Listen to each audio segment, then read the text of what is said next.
Assalamualaikum warahmatullahi wabarakatuh. Bismillahirrahmanirrahim. Hai teman-teman, apa kabar? Semoga dalam keadaan sehat ya.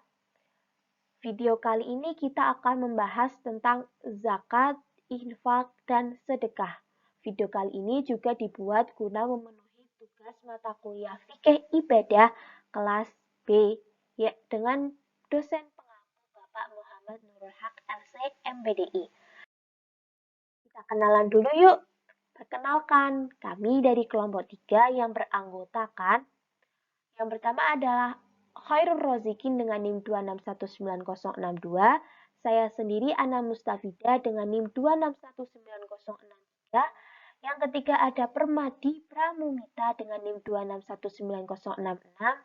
Ada Zanita Puci Hanifa dengan NIM 261967.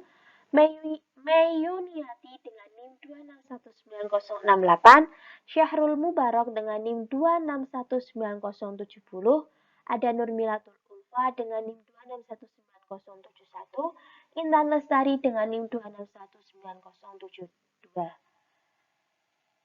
Selanjutnya kita langsung ke materi bahas tentang zakat. Apa sih zakat itu? Zakat secara bahasa sebagaimana dijelaskan oleh Abu Muhammad Ibnu Qutaibah berasal dari kata az-zaka wa an-nama wa az-ziyadah. Sementara zakat menurut istilah syara, zakat adalah rukun Islam ketiga setelah syahadat dan sholat. Ia merupakan bentuk kewajiban yang terpenting kepada umat Islam dalam rangka berempati kepada sesama. Secara sosiologis, zakat adalah refleksi dari rasa kemanusiaan, keadilan, keimanan, dan ketakwaan yang mendalam yang harus muncul dalam sikap setiap orang kaya. Selanjutnya, pengertian zakat menurut 4 imam mazhab fikih memiliki pengertian yang berbeda-beda. Yang pertama menurut mazhab Hanafi, zakat adalah pemilikan bagian harta tertentu dari harta tertentu yang dimiliki seseorang berdasarkan ketetapan Allah Subhanahu wa taala. Menurut mazhab Maliki, zakat adalah mengeluarkan bagian tertentu dari harta tertentu yang telah mencapai satu nisab bagi orang yang berhak menerimanya, dengan ketentuan harta tersebut memiliki sempurna telah haul dan bukan merupakan barang tambang. Menurut mazhab Syafi'i, zakat adalah sesuatu yang dikeluarkan dari harta atau jiwa dengan cara tertentu. Sedangkan menurut mazhab Hambali, zakat ialah hak wajib bagi pada harta tertentu bagi kelompok orang tertentu pada waktu yang tertentu pula. Kedudukan zakat sangat penting. Sebagai rukun Islam yang ketiga, pembahasan tentang zakat banyak sekali disinggung dalam Al-Quran maupun dalam hadis Nabi dalam berbagai permasalahannya.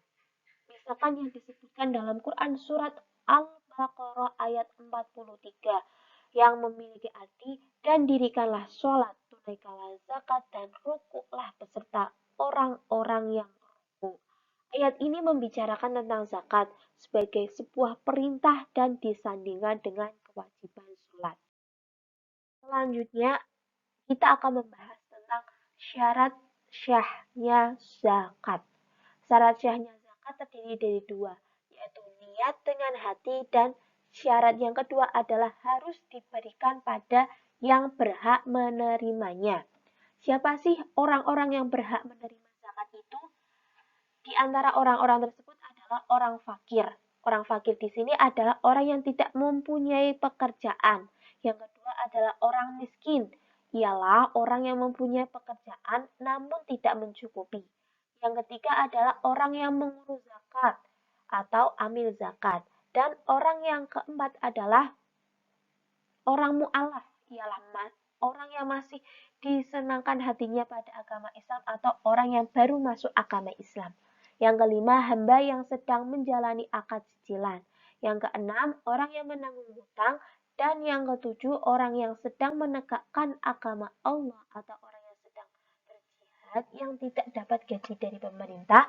Dan orang yang terakhir adalah orang yang musafir. Selanjutnya, rukun zakat. Rukun zakat meliputi yang pertama menunaikan niat zakat.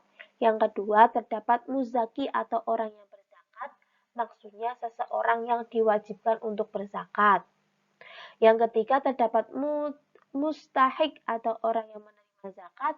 Dan yang keempat adalah ada harta yang digunakan untuk berzakat. Yang selanjutnya adalah sunnah zakat. Apa sih sunnah zakat itu?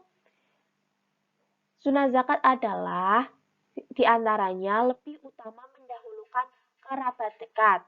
Yang kedua, sebaiknya zakat disalurkan di wilayah setempat sebagai domisili tempat dia tinggal, kecuali ada suatu wilayah yang lebih kekurangan dan lebih berhak menerima zakat tersebut.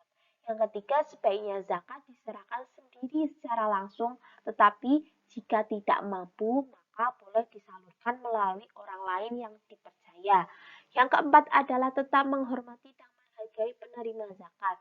Dan yang kelima, sebaiknya zakat tidak dipakan. Oke, selanjutnya kita akan membahas tentang manfaat zakat. Apa sih manfaat dari kita berzakat? Yang pertama, manfaat zakat dari segi keagamaan mengeluarkan zakat sangat bermanfaat bagi muzaki atau orang yang memberikan zakat. Antara lain, zakat termasuk rukun Islam yang harus senantiasa dikerjakan, yang menjadikan seseorang merasakan kebahagiaan di dunia dan di akhirat kelak. Zakat adalah sarana mendekatkan diri kita kepada Allah Subhanahu wa taala.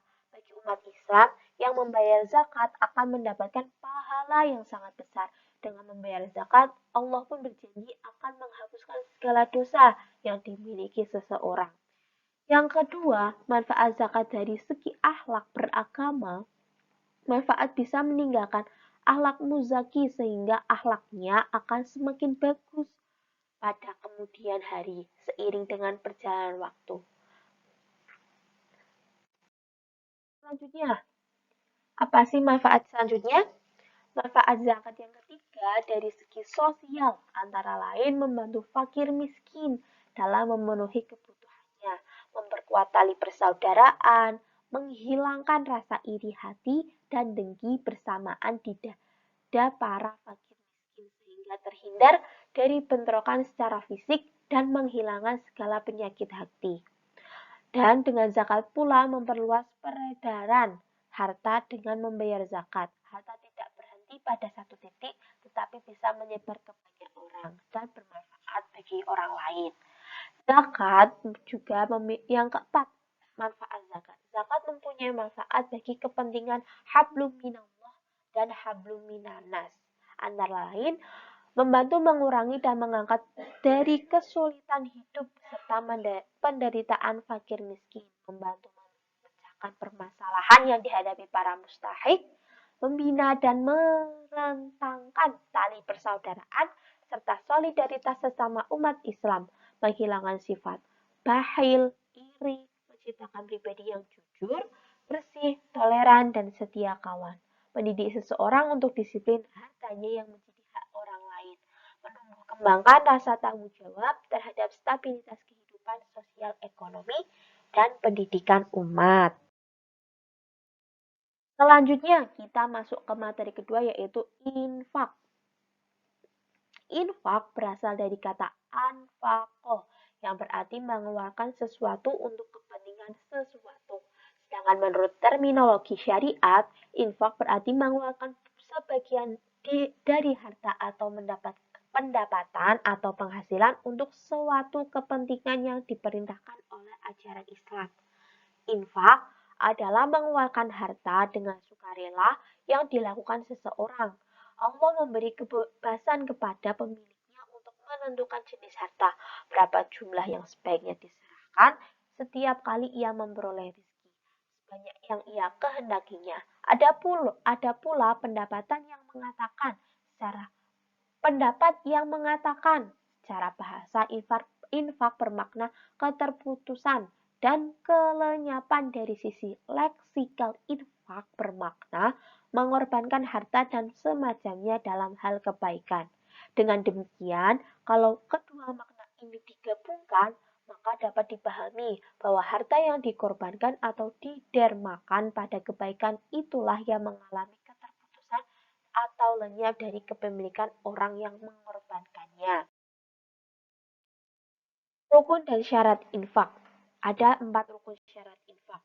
Yang pertama, orang yang memberi infak maksudnya yaitu orang yang berinfak. Yang kedua adalah orang yang diberi infak. Yang ketiga, sesuatu yang diinfakkan. Yang keempat adalah ijab dan kabul infak. Itu sah melalui ijab dan kabul. Jadi, bila kita melakukan infak, jika tidak ada ijab dan kabul, maka infak itu tidak dihukumkan sah. Bagaimanapun bentuk ijab kabul yang ditunjukkan oleh pemberian harta tanpa imbalan.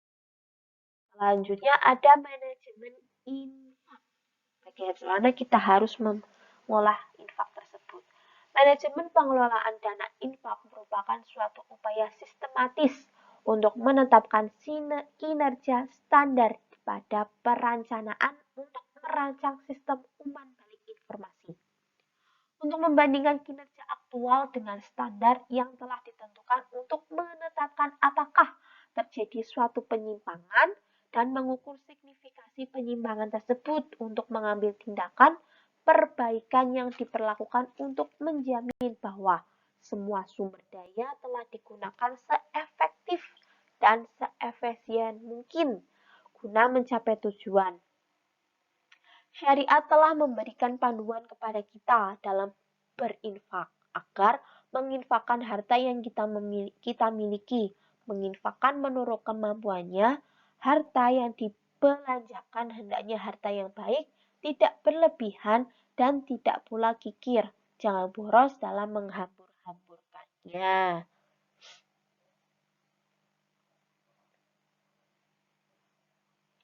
Syariat telah memberikan panduan kepada kita dalam berinfak.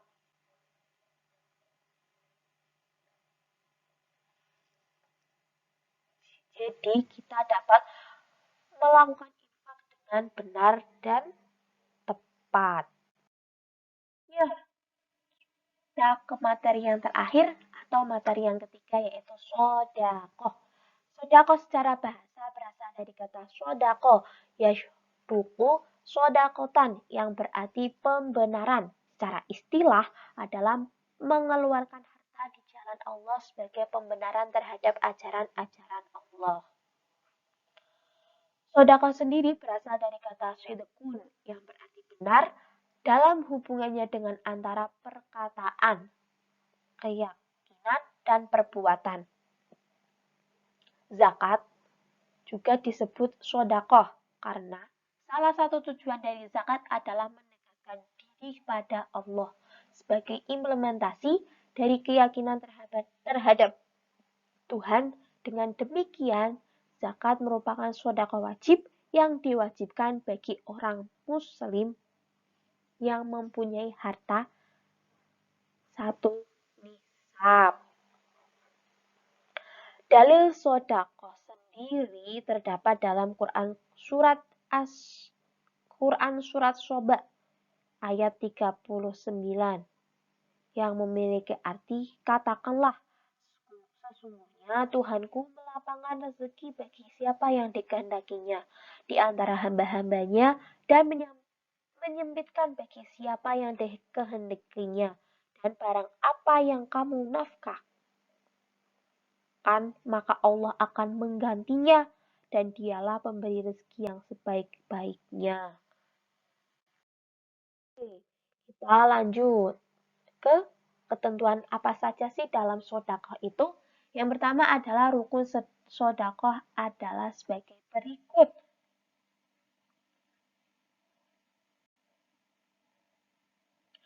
Sodakoh di sini sama saja dengan sedekah ya teman-teman. Yang pertama adalah orang yang memberi. Syaratnya orang yang memiliki benda itu dan berhak untuk mentasharufkan atau memperedarkannya. Yang kedua adalah orang yang diberi.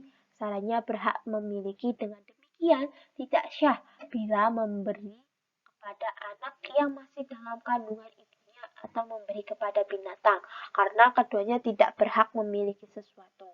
Yang ketiga tentu saja ada ijab dan kabul.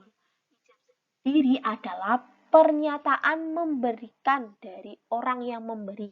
Sedangkan kabul ialah pernyataan menerima dari orang yang menerima pemberian.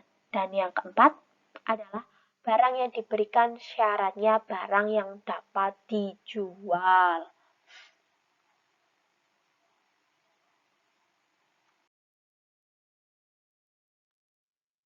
Ada beberapa syarat dalam sedekah.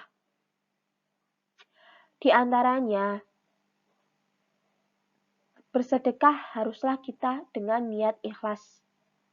Niat yang ikhlas, jangan ada niat yang ingin dipuji atau riya. Sebab yang demikian itu dapat menghapus pahala sedekah. Orang yang memberikan sedekah atau sedekah itu sehat akalnya dan tidak dibawa perwalian orang lain.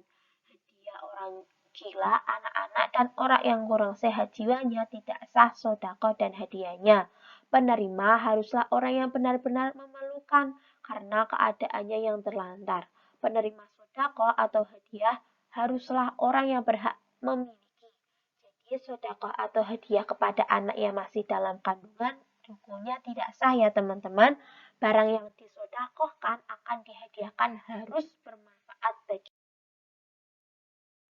Selanjutnya, kita akan membahas dan mengetahui apa saja sih manfaat dari sedekah itu.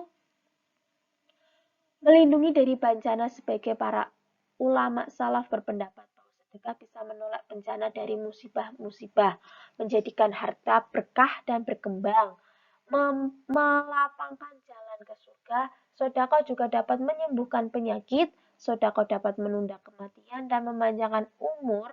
Sedekah mendapatkan pahala dan keutamaan 700 kebaikan, diberikan kemudahan dan jalan keluar oleh Allah, dan yang terakhir ketenangan.